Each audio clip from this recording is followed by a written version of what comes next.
Սիրելի հայրենակիցներ, հունվարի 18-ին Կարեն Դեմիրճյանի անվան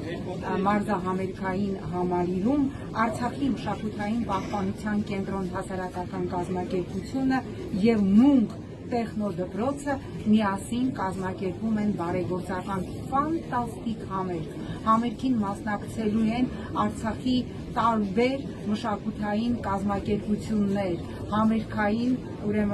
կոլեկտիվներ, մենք տեսնելու ենք Արցախը իր ամբողջ գույների մեջ, շատ խնդրում եմ բոլորիդ անպայմանորեն մասնակցել հունվարի 18-ին համերգին, համերգը բարեգործական է եւ այդ համերգից գոյացած գումարը ուղղվելու է Արցախի մշակութային կոլեկտիվների պահպանությանը, ինչպես նաև Մունք տեխնոդպրոցի հնարավորությունների ընդլայնմանը մասնակցենք։ Մի հատ փոքրիկ մասնակցությունը ընդամենը հնարավորություն է տալու, որ Արցախի այս շատ կարևոր շունչը, Արցախի մշակույթը եւ Մունք տեխնոդպրոցը ապրի եւ շարունակի ապրել։ Եվ այսպես հունվարի 18 Կարեն Դեմիրճյան մարզահամերգային համալիր Արցախի մշակութային կոլեկտիվների ֆանտաստիկ համերգ։